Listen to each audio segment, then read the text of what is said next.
네, 김영환입니다. 같이 말씀 묵상하겠습니다. 여러 종교가 있는데요. 각 종교는 추구하는 바가 있습니다. 이슬람은 알라와 모하메드를 따르면서 충성이라는 것을 굉장히 중요시 여기죠. 불교는 무소유와 해탈을 중요시 여깁니다. 기독교는 무엇을 가장 중요시 여길까요? 하나님 사랑과 이웃 사랑이죠. 그런데 이 본질을 잃어버리고 있다라는 것입니다. 이슬람에는 충성이 사라지고 있고, 불교는 무소유와 해탈이 사라지고 있고, 기독교는 사랑이 부재한 채 살아가고 있다라는 거예요. 우리의 본질을 갖고 있을 때 가장 우리가 하나님 보시기에 또 사람들이 볼 때 합당한 종교일 텐데요. 그렇지 못하다라는 것이죠. 팀 켈러 목사님이 자신의 페이스북에 복음주의 비평가들 사이에도 의견차가 있다 그러면서 이런 글을 적었습니다. A 비평가들은 복음주의자들이 그들의 신학대로 살지 않았기에 잘못되었다. B 비평가들은 오히려 복음주의자들이 그들의 신학대로 살기에 문제다. 자, 어떤 문제가 있다라고 글을 적었죠? 복음주의자들이 신학대로 살지 않았기 때문에 문제다라고 지적한 사람들이 있었고요. 또 오히려 복음주의자들이 그들의 신학대로 살기 때문에 문제다라고 글을 적었습니다. 이 말은 무엇일까요? 신학이 잘못되었다라는 것이죠. 우리가 하나님 앞에서 신앙생활을 열심히 해요. 근데 나의 신앙이 잘못되었고, 그래서 열심히 그 신앙을 펼쳤지만 결국에 어떻게 될 수 있다라는 것입니까? 잘못된 방향으로 갈 수 있다라는 것이죠. 믿는 자들은 어떤 방향을 추구해야 될까요? 사랑, 또 하나님 안에서 화평함, 거룩함, 이런 것들을 우리가 가져야 하는데 그렇지 않다라는 것입니다. 오늘 본문에 우리가 무엇을 놓치지 말라고 말씀하고 있습니까? 14절에 모든 사람과 더불어 화평함과 거룩함을 따르라. 이것이 없이는 아무도 주를 보지 못하리라. 그러니까 주님을 보고 주님과 동행하는 사람은 어떤 요소가 필요하냐면 화평함이 필요하다라는 거예요. 화평함이라는 것은 한 사람과만 화평하고 나머지 사람과는 화평하지 않은 것이 아니라 모든 사람과 더불어 화평하려고 우리가 노력을 해야 된다라는 거예요. 그렇다고 해서 범죄자랑 이단과 또 하나님을 저주하는 자들과 화평함을 가지면서 이 땅에서 편하게 살라는 말이 아니라, 모든 사람과 더불어 화평함을 가지라는 말은 주님 안에서 함께 갈 수 있는 사람이라면 더욱 화평함을 우리가 추구해야 한다라는 것이죠. 거룩함도 마찬가지죠. 우리가 조금 거룩할 수 있다면, 더 거룩할 수 있다면 그것을 추구하라고 말하고 있는 것입니다.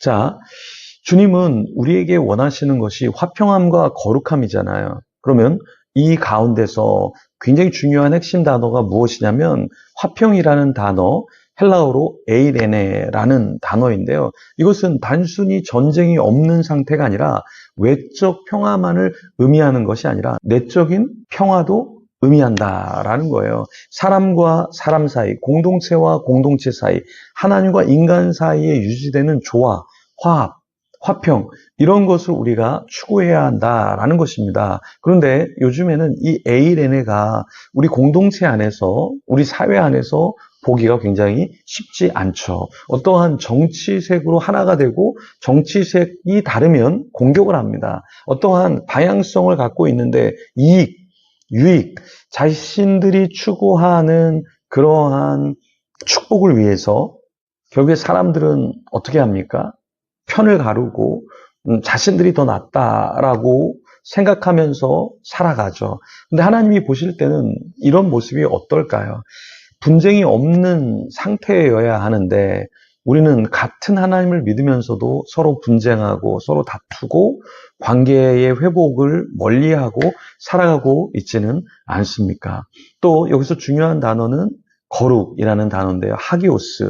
이 하기오스라는 단어는 구별된, 세속과 분리된이라는 뜻을 갖고 있습니다. 그러니까 하나님과 함께 사는데 세속의 삶, 세속이 주는 가치관을 그대로 갖고 산다면 주님이 보실 때는 아직은 거룩의 단계로 나오지 못했다라고 볼 수 있다라는 것이죠. 이 하기오스라는 단어는 구별됨이에요. 세상 사람과 똑같이 속이고 세상 사람처럼 똑같이 욕하고 세상 사람처럼 똑같이 교만한 것, 그것은 거룩이라고 할 수 없다라는 것입니다. 성경에서는 거룩함이 하나님과의 관계에서 비롯된 삶의 상태를 지칭한다라고 이야기해요. 인간이 스스로 이루는 것이 아니라 성령의 역사와 하나님과의 연합을 통해서 실현되는 것을 말한다라는 거예요. 그러니까 내가 거룩하고 내가 화평함을 이루는 것은 사실 내 힘으로 다 이루는 것이 아니라 하나님 안에 풍덩 들어가 있으면 나도 모르게 화평하게 되고 나도 모르게 거룩을 추구하게 되고 하나님을 기쁘시게 하게 된다라는 것이죠. 그리고 내 주위에 있는 사람들을 나도 모르게 내가 챙기고 있다라는 거예요. 여러분, 정말 대단한 것은 무엇입니까? 내가 의식하던 의식하지 않던 하나님 안에서 이거 주님이 기뻐하시겠네 생각지도 못했는데 내가 그 일을 하고 있는 거예요. 내가 누군가를 도와야지 해서 돕는 것도 감사한데 그런 생각이 없는데 그냥 이 사람을 도와야 되겠구나 하고 이미 돕고 있는 거예요. 이런 단계로 나아갈 때 하나님이 우리를 더 기뻐하시지 않겠습니까? 그러니까 내가 이 일을 하면 사람들이 나를 좋은 사람으로 보겠지. 내가 이것을 하면 하나님이 상급 하나를 주시겠지. 그래서 내가 어떤 구별된 삶, 누군가를 섬기는 삶을 사는 것이 아니라 그냥 주님이 나에게 은혜를 주셨으니까 나도 모르게 그냥 저절로 무엇인가를 흘려보내는 것이 중요하다. 그것이 귀하다라는 거예요. 여러분, 내가 무엇인가를 섬길 때 너무 주위에 있는 사람들을 막 팔을 비틀고 막 끄집어 당기면서 이렇게 살아야 돼, 이렇게 해야 돼 라고 하는 것도 이거는 부자연스럽다. 왜냐하면 이 관계라는 것은 어떠한 축복이라는 것은 물 흐르듯이 흘러야 되는데 그것을 너무 강압적으로 해서도 안 된다라는 것입니다. 우리가 평화를 누리고 화평을 누리고 관계 속에 축복을 누린다라는 것은 내가 생각하는 것을 관철시키는 것이 아니라 하나님의 뜻이 그냥 물 흐르듯이 흐르게 하는 것. 그래서 그 일이 이루어지게 하는 것. 그래서 하나님이 온전히 영광 받으시게 하는 저와 여러분이 되기를 소망합니다. 같이 기도하며 나가겠습니다. 하나님 감사합니다. 우리가 더 주님 안에서 사랑하는 자가 되어서 주님이 원하시는 그 핵심의 단어를 놓치지 않아야 하는데 우리는 사랑을 때로 놓치며 살아가고 있습니다.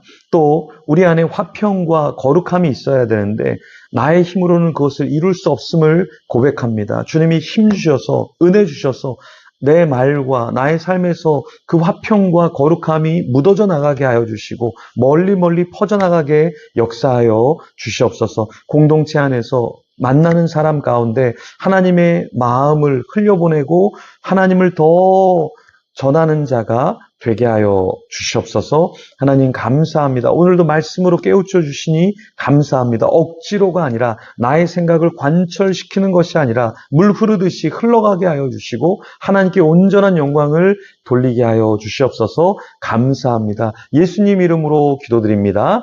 아멘. 우리 계속해서 기도하며 주님 앞에 나아가겠습니다.